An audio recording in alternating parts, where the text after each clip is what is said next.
하나님이 오늘 우리에게 주는 하나님의 말씀은 요한일서 3장 1절부터 3절까지 말씀입니다. 아버지께서 우리에게 얼마나 큰 사랑을 베푸셨는지를 생각해 보십시오. 하나님께서 우리를 자기의 자녀라 일컬어 주셨으니 우리는 하나님의 자녀입니다. 세상이 우리를 알지 못하는 까닭은 하나님을 알지 못하기 때문입니다. 사랑하는 여러분, 이제 우리는 하나님의 자녀입니다. 앞으로 우리가 어떻게 될지는 아직 밝혀지지 않았습니다만 그리스도께서 나타나시면 우리도 그와 같이 될 것임을 압니다. 그때 우리가 그를 참 모습대로 뵙게 될 것이기 때문입니다. 그에게 이런 소망을 두는 사람은 누구나 그가 깨끗하신 것과 같이 자기를 깨끗하게 합니다. 아멘. 하나님의 말씀입니다. 자리에 앉으시겠습니다. 외국 일간지인 크리스찬 사이언스 모니터라는 여러분 일간지에서 재밌는 조사를 했습니다. 그들은 6살 먹은 아이들 100명을 앉혀놓고 텔레비전과 아버지 중에서 어느 쪽이 집에 있는 것이 좋겠냐고 물었습니다. 그랬더니 결과가 나왔는데 100명 중에 92명의 아이가 텔레비전을 대겠다고 합니다. 그리고 그 중에 7살짜리 사내 아이가 심지어는 자기 선생님에게 이런 말까지 했다 그래요. 선생님, 냉장고에는 먹을 것이 있고 부엌에는 엄마가 있고 거실에는 텔레비전이 있고 뒷뜰에는 강아지가 있는데 아버지는 우리 집에 무엇 때문에 있어야 하나요? 네, 여러분 우리 물론 다른 나라 아이들의 이야기니까 우리하고는 정서가 좀 다르다고 말할 수 있지만 우리에게도 뭔가 느끼게 하는 것이 있습니다. 그것은 아버지가 진정 아버지 같지 않으면 자녀에게는 그럴 수 있다라는 겁니다. 그러나 반대로 좋은 아버지를 둔 자녀는요, 아버지로 인해서 참 행복해 할 것입니다. 제가 조금 긴장되네요, 여러분들. 오늘 우리 첫째 아들 예보니까 오랜만에 예배 와서 제 설교를 듣고 있는데 제가 우리한테 좋은 아빠일지가 좀 여러분들 정말 육신적으로 좋은 아버지를 두고 있다는 건 복이죠. 그런데 여러분, 우리의 현실은 좋은 아버지를 두지 않을 때가 있습니다. 육신의 아버지가 연약함과 부족함 때문에 자녀들에게 잘 못할 때가 있죠. 그런데 예수 믿는 우리에게는 이런 것이 다 해결이 되는데 바로 하나님, 누구보다도 좋으신 하나님이 우리의 아버지가 되신다는 거예요. 우리는 그 하나님 아버지의 자녀가 된다는 거예요. 여러분들, 우리는 예수를 믿어도 받은 복이 없다라고 생각할 때가 있어요. 그 심정은 이해하지만 그거 심각하게 문제 있는 겁니다. 왜냐하면 우리는 내 환경과 상황을 보면서 되어지는 일들을 보면서 일이 안 되는 것 같으면, 일이 안 풀리는 것 같고 오히려 어려움이 생기면 예수 믿어도 나는 받은 복이 없어. 여러분, 아닙니다. 여러분, 되어지는 환경만 보고 내가 복을 받았다 안 받았다 말하시면 안 되고요. 성경에서 예수 믿는 저와 여러분들은 너무도 엄청난 큰 복을 받았는데 그 중에 하나가 하나님이 우리의 아버지가 되신다는 거예요. 하나님의 자녀가 된 거예요. 오늘 이것을 성경 말씀에서 하나님이 말씀하시는 거예요. 오늘 말씀에서 사도 요한은요, 성도들에게 간절한 마음으로 하나님의 자녀가 된 것이 얼마나 큰 복인지 이렇게 말씀합니다. 1절 말씀 다 같이 읽겠습니다. 아버지께서 우리에게 시작. 아버지께서 우리에게 얼마나 큰 사랑 주셨는지를 생각하여 보십시오. 하나님께서 우리를 당신의 자녀라고 일컬어 주었으니 우리는 하나님의 자녀입니다. 세상이 우리를 알지 못하는 까닭은 아버지를 알지 못하기 때문입니다. 여러분, 요한이요, 하나님 아버지께서 우리에게 얼마나 큰 사랑을 주셨는지 생각해 보라고 하면서 바로 우리가 하나님의 자녀가 됐다는 걸 말씀하고 있어요. 그런데 여러분, 여기서 이 생각해 보라를 개역개정 성경이 좀 보다 정확하게 좀 번역을 했습니다. 1절 말씀 개역개정 성경으로 좀 읽겠습니다. 보라, 시작. 보라, 아버지께서 어떠한 사람을 우리에게 베푸사 하나님의 자녀라 일컬음을 받게 하셨는가? 우리가 그러하도다. 자, 성경 따랐습니다. 보라. 여러분, 이 보라란 말이요, 그 당시 함부로 쓰는 말이 아니었습니다. 이 보라란 말, 이게 자꾸 이게 맞나요, 여러분들? 이게 됐나요? 이렇게. 네. 자, 우리 여러분 욕을 보지 마시고요. 하나님을 바라보세요. 네. 네. 여러분, 이 보라란 말이 헬라 언어로 이데테인데, 이 단어는 언제 쓰냐면 무엇인가 눈에 보이는 것을 똑똑히 주목하면서 생각하면서 보라 할 때 이데테를 써요. 그리고 눈에 보이는 무엇을 볼 때 그 마음에 어떤 감동이 일어나기를 바랄 때 보라, 이데테를 쓰는 거예요. 여러분, 이 말을 가지고 지금 사도 요한이 예수를 믿는 성도들에게 이렇게 말하는 거예요. 보라, 너희들이 하나님의 자녀가 된 것을 막연하게만 생각하지 말고 마치 물질을 똑똑히 보듯이 바라보면서 하나님의 자녀가 된 것을 똑똑히 바라보면서 그것으로 인해서 감동을 받으라, 이런 뜻이에요. 성도님들, 보라, 하나님이 우리의 아버지시다. 이 말을 하면서 사도 요한은 우리에게 감동을 받으라는 거예요. 여러분, 감동이 되시나요? 여러분들, 오늘 말씀의 초점은 다른 거 아닙니다. 저 여러분들이 나의 아버지가 되시는 하나님을 바라보면서 막연하게 바라보는 것이 아니라 하나님이 나의 아버지가 된 것이 얼마나 크고 놀라운 복인지를 바라보게 되면서 저 여러분들이 감동을 받는 거예요. 그것으로 인해서 감사하게 되는 거예요. 그래서 내게는 어떤 어려움도 다 이겨내는 거예요. 여러분, 볼까요? 왜 하나님 아버지를 바라보는 것이 우리에게 감동스러운 일일까요? 여러분, 사도 요한은 오늘 말씀에서 하나님 아버지께서 우리에게 엄청난 사랑을 주셨다는 거예요. 근데 그 사랑이 뭐냐? 바로 우리가 하나님의 자녀가 되었다는 건데, 여러분, 저와 여러분들이 예수님 믿기 전에는 죄로 말미암아 하나님과의 관계가 끊어지고 마귀의 자녀가 돼서 이 땅에서 하나님과 관계없이 불행하게 살다가 오직 하나님으로만 우리는 행복할 수 있는 존재거든요. 죄로 인해서 하나님 관계가 끊어져서 절대로 여러분 행복할 수가 없어요. 죄 때문에 하나님 관계 끊어진 사람은요. 이 땅에서 그렇게 불행하게 살다가 죄 때문에 지옥 가서 멸망당하는 게 우리의 인생이었어요. 그런데 하나님 아버지께서 2000년 전에 예수님을 보내주셨어요. 왜요?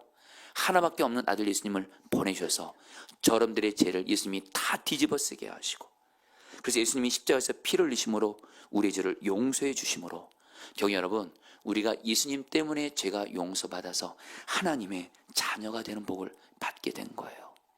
이것이 엄청난 하나님의 놀라운 사랑이라는 거예요. 아버지. 이것에 대해서 로마서 5장 7, 8절에서 이렇게 말씀합니다. 세번역성 읽겠습니다. 의인을 위해서라도, 시작. 의인을 위해서라도 죽을 사람은 거의 없습니다. 더욱이 선한 사람을 위해서라도 감히 죽을 사람은 드뭅니다. 그러나 우리가 아직 죄인이었을 때에 그리스도께서 우리를 위하여 죽으셨습니다. 이리하여 하나님께서는 우리들에 대한 자기의 사랑을 실증하셨습니다. 무슨 말씀이에요? 여러분, 우리가 누군가를 위해 죽을 때 선한 사람 위해서 죽는 것도 쉬운 일이 아니에요. 그런데 하나님 아버지께서 우리가 아직 죄인이었을 때 하나밖에 없는 아들 예수님을 십자가에서 아낌없이 주심으로 말미암아 하나님 아버지께서 저와 여러분들을 사랑하신다는 것을 확증하셨다는 거예요. 분명한 증거를 보여줬다는 거예요. 여러분들, 우리는 자꾸 내 삶에 되어지는 일들만 보면서 하나님이 나 사랑한다 안 사랑한다 그렇게 말할 때가 있어요. 그 심정은 이해는 되지만 그건 결코 올바른 신앙 아니에요. 그렇게 신앙생활하면 여러분 늘 신앙이 흔들릴 수밖에 없어요. 우리들의 일은 잘 될 때도 있고 안 될 때도 있거든요. 그런데 여러분, 하나님이 저 사람들을 변함없이 영원히 사랑하신다는 분명한 증거가 있어요. 바로 십자가에서 예수님을 아낌없이 주셨다라는 거예요. 이게 바로 하나님의 나를 향한 사랑하신다는 분명한 증거예요. 이전에 어떤 믿음이 귀한 연예인이 간증을 하면서 이렇게 고백하더라고요. 사람이 가장 귀중하게 여기는 거 세 가지가 있대요. 먼저 돈이래요. 사람은 돈을 소중하게 여긴대요. 근데 사람이 돈보다 더 귀중하게 생각하는 것이 자기 생명이래요. 그래서 자기의 생명을 살리기 위해서라면 병들면 돈을 아낌없이 쓴다는 거예요. 그런데 사람이 돈보다도 자기 생명보다도 귀중하게 생각하는 것이 있대요. 그것은 바로 자기가 낳은 자식이래요. 사람은 자기의 자녀를 위해서 돈도 아낌없이 쓸 수 있고 무엇보다 내 생명도 줄 수 있는 거예요. 그러면서 이 연예인 가수가 이렇게 간증하더라고요. 하나님은 죄인인 우리를 사랑하셔서 하나밖에 없는 아들 예수를 우리를 위해 주셨습니다. 이렇게 간증하더라고요.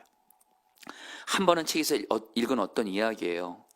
아들을 5이나 둔 어떤 사람이 자식이 하나도 없는 친한 친구와 만나서 저녁을 먹으면서 이런저런 담소를 나누었대요. 그러다가 자식이 하나도 없는 친구가 이렇게 말하더래요. 자네는 복도 많구려. 아들이 5이나 되니 말이야. 그중 하나만 내게 줄 수 없겠나? 이렇게 물었대요. 아들을 5 둔 이 사람이 웃으면서 그래? 그렇게 하지. 너는 나에게 누구보다 소중한 친구니까 내가 집에 가서 내 아내랑 상의하고 연락 주겠다고 한 거예요. 그러면서 집에 돌아서 아내에게 얘기를 한 거예요. 우리 내 가장 친한 친구가 자식이 없어서 우리 아이들 5명의 아이들 중에 1명을 주려고 한다고. 그러니까 이 아내분이 펄쩍 뛰더래요. 말도 안 된다고. 절대 그럴 수 없다고. 그렇지만 이 사람은 친구와 약속한 것이기 때문에 지켜야 한다고 우기면서 5 아들이 잠자고 있는 방에 들어갑니다. 그리고 어떤 아들을 줄지 1명씩 쳐다보면서 생각하게 됩니다. 먼저 첫째 아들 딱 보는데 장남인 거예요. 얘는 못 줘요. 둘째 아들은 5 아들 중에서 제일 똑똑한 아들이에요. 얘도 못 주겠더래요. 셋째 아들은 제일 잘생겼을 뿐만 아니라 자기를 닮았대요. 자기가 잘생겼다고 믿는 거예요. 얘도 못 주겠더래요. 넷째 아들을 보니까 이 아이는 늘 몸이 약해서 아플 때가 있어요. 얘는 내가 키워야지, 약한 아이를. 얘도 못 주겠더래요. 마지막으로 막내 아들을 보는데 여러분, 막내입니다. 막내. 그냥 눈물이 핑 돌더래요. 얘도 도저히 못 주겠더래요. 결론은 1명도 못 줬대요. 그러면서 이 사람이 나는 5 아들 중에 1명도 내 친구를 사랑한다고 하면서 못 주겠는데 하나님 아버지께서는 하나밖에 없는 아들 예수님을 우리를 사랑하셔서 주셨구나. 그러면서 그것 때문에 감동하고 감격했다라는 거예요. 여러분, 오늘 사도 요한이 말하는 거예요. 여러분, 보라, 하나님이 우리의 아버지이시다. 하나님이 우리를 사랑하셔서 하나밖에 없는 아들 예수님을 아낌없이 주기까지 사랑하셨으니, 그래서 우리는 하나님의 자녀가 되었으니 보라, 이거에 대해서 감사하고 감격하라는 거예요. 자, 우리 성도님 따랐습니다. 보라, 하나님이 우리의 아버지이시다. 이것을 바라보면서 여러분 감동하게 되시기를 바랍니다. 그러면서 여러분 옆에 있는 분을 향해서도 감동하면서 이렇게 말씀하세요. 보라, 당신이 하나님의 자녀입니다. 시작. 보라, 당신 하나님의 자녀입니다. 여러분, 한마디만 더 추가하세요. 나 함부로 대하지 마세요. 시작. 나 함부로 대하지 마세요. 왜요? 여러분들 하나님의 자녀들 함부로 대하지 마세요. 하나님의 아들, 딸이라도요. 그러면서 여러분들, 우리가 하나님의 자녀가 된 것에 대해서 여러분 하나님의 자녀가 됐다는 얘기는 여러분 쉽게 말씀드릴게요. 모든 복이 여기에 다 들어갑니다. 먼저 여러분, 마치 부모는 자식을 책임지고 돌보죠. 마치 하나님 아버지도 자녀인 여러분들을 평생토록 책임지고 돌보아 주신다는 거예요. 이것 때문에 우리는 감사하고 감동할 수 있는 거예요. 여러분들 조금만 생각해 보세요. 여러분들 지난날 좀 돌아보세요. 어렵고 힘들었던 적이 있었고, 날이 다 끝나는구나, 죽는구나, 위기를 만났던 적도 있었죠. 근데 지금까지 하나님 아버지가 우리 돌봐줘서 지금 우리 여기 있는 거잖아요. 아멘이세요? 여러분, 하나님 아버지가 우리를 평생 책임지고 돌봐주세요. 여러분들에게 지금 어떤 문제 때문에 지금 두렵고 염려되는 분들이 있다면, 보라! 하나님이 우리의 아버지시고 나를 돌보고 보호해 주신다. 그 무엇도 그 누구도 나를 해롭게 할 수 없다. 이전에도 나눴지만 저는 제 삶에서 가장 두려웠던 순간이 15년 전에 제 어머니가 뇌종양에 걸려서 병원에서 종양이 너무 크고 수술도 할 수 없고 곧 돌아가실 수 있다고 했을 때, 그때가 가장 두려웠어요. 물론 저희 어머님은 예수님을 잘 믿는 분이고 천국 가시지만 아들로서 장남으로서 어머니에게 받은 사랑이 너무 컸고 그 사랑을 보답하고 싶었어요. 근데 어머니가 돌아갈 수 있다고 하니까 그렇게 마음이 안타깝고 두려웠어요. 그래서 하나님 아버지께 우리 어머니 생명 연장시켜 달라고, 그때 하나님께서 저에게 주셨던 약속의 말씀이 마태복음 6장 3절 말씀입니다. 같이 읽을까요? 오늘 있다가 시작. 오늘 있다가 내일 아궁이에 던져지는 들풀도 하나님이 이렇게 입히시거든 하물며 너일까 보냐 믿음이 작은 자들아. 그러므로 염려에 이르기를 무엇을 먹을까 무엇을 마실까 무엇을 입을까 하지 말라. 여기서 들풀은 바로 잡초입니다. 하나님이 이 말씀을 통해 저에게 말씀하시더라고요. 사랑하는 아들아, 사람들에게 짓밟히는 잡초, 곧 있으면 아궁이 불에 들어가는 잡초도 하나님 아버지가 돌본다. 하물며 잡초보다 훨씬 귀한 내 아들인 너 정원이를 내가 반드시 돌본다. 그러면서 저에게 그러시더라고요. 내가 너를 돌본다는 건 네 엄마도 내가 돌본다는 거야. 그래서 하나님 아버지께서 염려하지 말고 믿으라고 그러시더라고요. 그래서 그때 염려하지 말고 믿고 아버지 하나님께 저희 어머니를 맡겨드렸을 때 벌써 여러분 15년이 됐네요. 저희 어머니 기적적으로 하나님이 뇌종양 치료해 주셨고 지금까지 살아계시고 여러분들 지금 이 예배를 영상으로 드리고 계세요. 지난 주간에 여러분 제가 우리 교회 교인이지만 연세가 많으시고 편찮으셔서 우리 교회 오랫동안 못 나오신 두 분을 신방했습니다. 한 분은 우리 김태형 원사님의 아버님이기도 한 우리 김철석 아버님, 지금 몸이 편찮아서 오랫동안 못 나오고 계세요.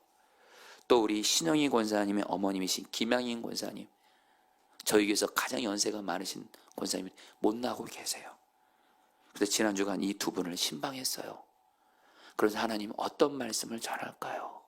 그때 하나님께서 너무도 분명한 말씀, 하나님 아버지께서 우리 김철석 아버님, 김양임 우리 어머님을 자녀이시기 때문에 하나님 아버지가 돌보신다, 이걸 전하고 오라는 거예요. 그래서 제가 신방 가서 우리 김철석 아버님과 그 가족들에게도 그렇고 또 우리 신영희 원사님의 어머님이신 김양희 원사님에게도 그렇고 가족들에게도 그렇고 하나님 아버지께서 자녀가 되시는 우리 김철석 아버님, 김양임 어머님을 돌보아 주십니다.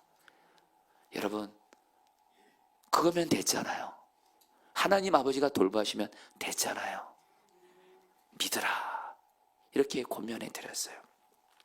또한 여러분, 하나님의 자녀가 된 복이 얼마나 귀한 복이냐면요, 마치 자녀는 필요한 것이 있으면 부모에게 구하죠.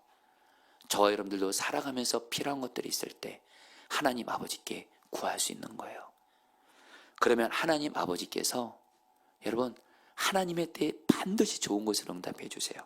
잘하는 말씀이죠. 마태복음 7장 9절로 10절. 너희 중에 누가 아들이, 저는 여러분들이 이 말씀을 외우시면 좋겠어요. 평생. 시작. 너희 중에 누가 아들이 떡을 달라 하는데 돌을 주며 생선을 달라는데 뱀을 줄 사람이 있겠느냐. 너희가 악한 자라도 좋은 것으로 자식에게 줄 줄 알거든. 하물며 하늘에 계신 너희 아버지께서 구하는 자에게 좋은 것으로 주지 않겠느냐. 하나님 아버지께서는 자녀인 우리가 구하기만 하면, 여러분 여기서 구한단 말이 계속 구한다는 뜻이에요. 계속 구하면 어떻게 응답하세요? 좋은 곳으로. 여기서 좋은 곳으로란 내가 보기에 내 뜻대로 좋은 것이 아니라 나를 가장 잘 아시는 하나님 보시기에 좋은 곳으로 응답해 주신다는 거예요. 여러분, 우리 아버지 하나님은 좋으신 분이세요. 그래서 우리에게 반드시 좋은 것 주십니다. 할렐루야. 근데 우리는 기도할 때 왜 낙심하냐? 하나는 기도를 조금 해서도 그렇고요, 내 생각과 기준에 따라서 하나님이 응답해 주길 바라는 거예요. 여러분, 하나님 아버지는요, 저와 여러분들을 가장 잘 아시는 분이기 때문에 하나님 보시기에 하나님의 뜻대로 가장 좋은 것 주세요. 그리고 여러분들에게 기쁜 소식, 우리에게 있는 고난조차도 아버지께서는 합력해서 좋은 것으로 바꿔주세요. 이전에 제가 사랑하던 한 젊은 성도님이 직장을 갑자기 잃었어요. 그래서 가장이 직장을 잃게 되면서 그 가정이 큰 어려움 당했을 때 그 성도님에게 바로 제가 조금 전에 읽었던 말씀, 하나님 아버지께서 구하는 자에게 좋은 거 주신다, 이 말씀을 전해드리면서, 성도님, 하나님이 성도님의 아버지세요. 성도님은 하나님의 아들이에요. 계속 구하세요. 그럼 하나님 보시기에 좋은 것을 응답하실 거예요. 권면해 드렸어요. 그리고 성도님이 그 말씀을 붙들고 기도를 합니다. 그래서 취업을 하려고 여러 직장에 신청서를 내요. 근데 다 떨어지는 거예요. 그래서 이 성도님이 낙심이 돼서, 목사님 나 또 떨어졌어요. 또 떨어졌어요. 근데 제가 성도님에게 말씀드렸어요. 성도님 포기하지 마세요. 하나님 아버지께 성도님에게 가장 좋은 직장 주실 거예요. 성도님 보기에 좋은 직장이 아니라 하나님이 성도님에게 가장 좋은 직장 주실 거예요. 그러면서 성도님에게 제가 물어봤고, 성도님은 하나님 보시기에 가장 들어가고 싶은 직장이 어디라니까 자살예방센터래요. 자기는 자살하는 사람들을 막는 자살예방센터를 가고 싶은데 이게 들어가는 게 어렵대요. 근데 이제 마지막으로 요거 하나만 남았대요. 그거 기도 같이 하시죠. 그랬고 이분이 결국에는 하나님이 자살예방센터를 들어가셔서 사명감을 갖고 그 직장을 다니고 있어요. 여러분, 우리 아버지 하나님은 우리에게 반드시 좋은 것 주세요. 그리고 무엇보다 하나님 아버지가 우리에게 가장 주고 싶어 하시는 선물이 있는데 바로 성령님이세요. 누가복음 11장 13절입니다. 너희가 악할지라도, 시작. 너희가 악할지라도 좋은 것을 자식에게 줄 줄 알거든 하물며 너희 하늘 아버지께서 구하는 자에게 성령을 주지 않겠느냐 하시니라. 여러분, 자식에게 가장 큰 복은 부모가 복이죠. 여러분, 바로 우리가 하나님 아버지께 바로 하나님 자신이신 성령을 구하잖아요. 성령 충만을 구하잖아요. 여러분, 그러면 하나님 아버지는 저들에게 반드시 성령 충만을 주십니다. 성령님이 나를 다스리세요. 그러면 어떤 일이 생겨요? 내게 비록 어렵고 힘든 일이 있어도 마음에 힘이 생겨요. 살아갈 힘이 생겨요. 어떤 어려움도 돌파할 힘이 생겨요. 그리고 무엇보다 예수님 때문에 행복하게 돼요. 여러분, 저에게는 주일날이 언젠가부터 제가 주일날 아침 일찍 눈을 뜨면 항상 하는 기도가 있어요. 그것은 바로, 하나님, 오늘이 주일입니다. 주일은 제가 가장 우리 성도들, 많은 성도들을 만나는 날이고, 무엇보다 제가 주일 설교를 감당해야 되는데 저에게는 감당할 능력이 없습니다. 여러분, 저도 여러분들과 똑같이 힘든 일 있으면 힘들어요. 슬픈 일 있으면 슬퍼요. 괴로우면 괴로워요. 그런데 여러분, 주일날 제가 여러분들 영적으로 무너진 가운데 여러분 앞에 서면 안 되잖아요. 제가 여러분들한테 여러분 힘들죠? 저도 죽겠어요. 이러면 안 되잖아요. 하나님, 내가 오늘 성령 충만 받아서 성령의 충만함으로 어떤 상황에서도 주님이 주시는 힘으로 힘이 나고 주님 때문에 행복한 가운데 주일 설교 사명도 감당하게 하시고 주일 하루를 다 마치고 나서 잠들 때에도 성령 충만함 속에서 잠을 자게 해주세요. 여러분, 이 기도를 여러분들에게 진실한 말씀드립니다. 100% 항상 응답해 주시더라고요. 성령 충만, 이것이 하나님 아버지께서 우리에게 주시는 은혜예요. 여러분, 성령 충만 아버지께 구하세요. 그리고 여러분, 이제 요한은요 2절에서 이렇게 말해요. 사랑하는 여러분, 같이 읽겠습니다. 시작. 사랑하는 여러분, 이제 우리는 하나님의 자녀입니다. 여기서 중요한 단어가 이제입니다. 정확히 번역하면 지금이에요. 여러분, 이 험한 세상, 여러분들은 지금 이 땅에 살고 있습니다. 이 세상은 여러 문제가 생깁니다. 마귀도 역사하고. 근데 여러분들, 지금 내가 하나님의 자녀인 것을 기억하시고, 보라, 우리는 하나님이 우리의 아버지시다. 이 하나님의 자녀된 믿음을 가지고 하나님 아버지를 바라면서 이 험한 세상 지금 이기시기를 축복합니다. 그러면서 요한이 하나님의 자녀된 사람은요, 이 땅에서만 복이 있는 사람 아니에요. 영원한 미래에도 복이 있는 사람이에요. 2절 말씀 같이 읽겠습니다. 앞으로 우리가 어떻게 될지, 시작. 앞으로 우리가 어떻게 될지 아직 밝혀지지 않았습니다만 그리스도께서 나타나시면 우리도 그와 같이 될 것임을 압니다. 그때 우리가 그를 참모습 그대로 뵐게 될 것이기 때문입니다. 따라합니다. 앞으로. 오늘 말씀 바로 앞에서는 그 요한이 하나님의 자녀가 된 사람은 지금 이 땅에서도 하나님 아버지로 인해서 이 땅에서 넉넉히 살아갈 수 있어요. 그리고 앞으로 미래에 저 여러분들 언젠간 이 세상을 떠납니다. 여기서 죽음을 맛보지 않는 사람은 한 명도 없습니다. 그러나 여러분들 걱정 마세요. 주님의 자녀된 우리는 여러분 죽음을 이기고 천국에 가게 되고 예수님과 얼굴과 얼굴을 맞대고 만나게 됩니다. 그래서 천국에서 영원히 예수님과 동행하는 이 복을 받았다라는 거예요. 할렐루야. 여러분 이게 바로 하나님의 자녀가 된 복이에요. 그러면서 여러분 3절에서 요한이 이렇게 말합니다. 오늘 마지막 말씀이죠. 그에게 이런 소망을 두는 사람은 시작. 그에게 이런 소망을 두는 사람은 그가 깨끗하신 것과 같이 누구나 자기를 깨끗하게 합니다. 이 말씀이 뭐냐면요, 하나님의 자녀된 사람은 다 천국 갑니다. 이 세상 떠나서. 그 누구를 만나요? 예수님을 만나게 돼요. 얼굴과 얼굴을 맞대고. 그러면서 이 소망을 갖는 사람, 하나님의 자녀인 나는 천국 가서 예수님을 만나지. 근데 그 예수님은 어떤 분이세요? 깨끗하신 분이세요. 나도 그 깨끗하신 예수님을 만나기 위해 나도 이 땅에 사는 동안 깨끗하게 살아야지. 예수님은 나의 신랑이시고 나는 예수님의 신부로서 깨끗하게 살아야지. 여기서 여러분 이 깨끗하다는 말은 처녀가 자기와 결혼할 신랑 남편과 결혼하기 전에 자기의 순결을 지킬 때 쓰는 단어예요. 저와 여러분들 하나님의 자녀가 된 사람은요, 어떤 소망이 있는 줄 아세요? 우리는 천국에 가서 예수님 만나게 됩니다. 근데 그 예수님은 깨끗하세요. 나의 신랑 되신 예수님은 깨끗하세요. 그 예수님처럼 나도 깨끗한 신부처럼 살아야겠다면서 이 세상에 살면서 예수와 동행하면서 죄 짓지 않기를 힘쓰고 죄 지면 철저히 회개하고 깨끗한 자로 살게 되는 줄 믿습니다. 여러분 제가 오늘 말씀 준비하다가 책에서 장기러 박사님의 이야기를 보게 됐어요.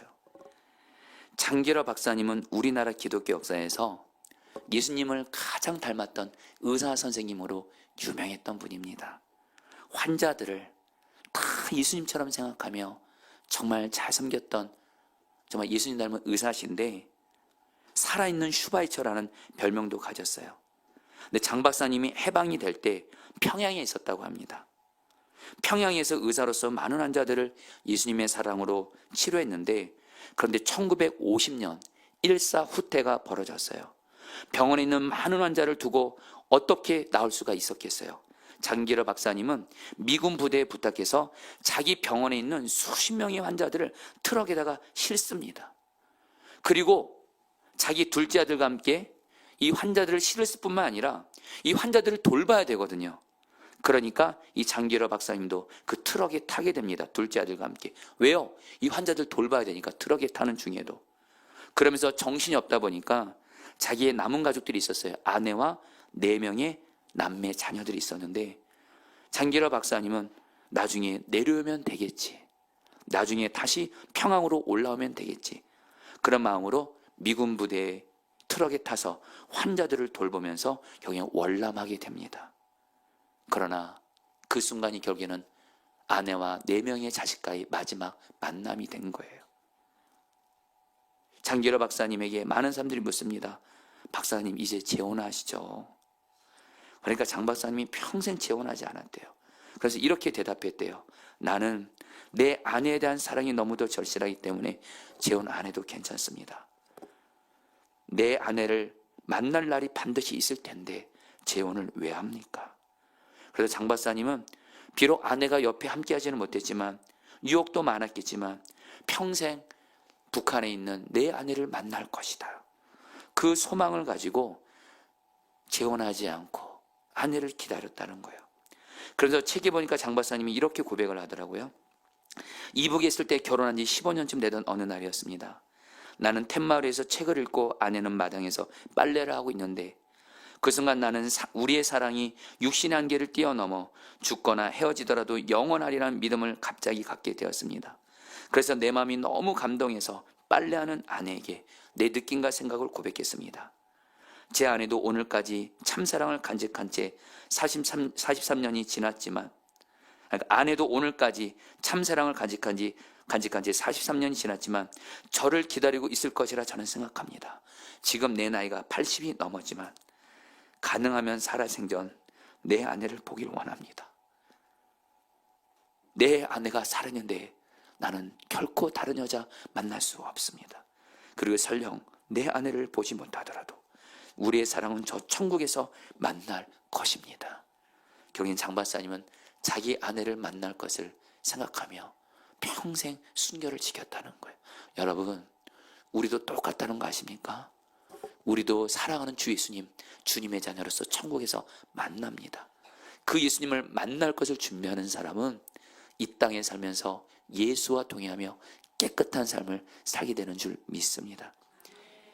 이제 말씀을 마무리합니다. 제가 이전에 어떤 공동체 훈련을 받았을 때 그런 순서가 있어요. 정말 내가 죽었다고 생각하고 주님 앞에서는 어떤 그런 순서가 있었습니다. 그때 저도 여러분 제가 죽었다고 생각하고 예수님 앞에 섰던 그런 적이 있어요. 그때 여러분 제가 참 감사했던 거 한 가지가 있었고 주님께 참 죄송했던 한 가지가 있었어요. 감사했던 건 뭐냐면 예수님 앞에 딱 서니까 예수님이 저에게 물으시더라고요. 너는 얼마나 내가 너에게 말한 대로 내가 너에게 허락한 모든 사람들을 사랑만 하다 왔냐. 그때 너무 감사했던 건 제가 사랑하기 어려운 사람이 있을지라도 예수님 사랑으로 사랑하겠습니다 하면서 사랑만 하고 있었거든요. 사랑만 하고 있는 가운데 예수님을 만나니까 그렇게 감사하더라고요. 그리고 무엇보다 예수님이 기뻐하신 것 같더라고요. 그러나 또 반대로 여전히 회개를 미루고 해결하지 않던 어떤 죄가 있었던 거예요. 그때 깨달았어요. 주님 앞에 서는 순간 회개하지 않는 죄만큼, 돌이키지 않는 죄만큼 무서운 것이 없다라는 걸.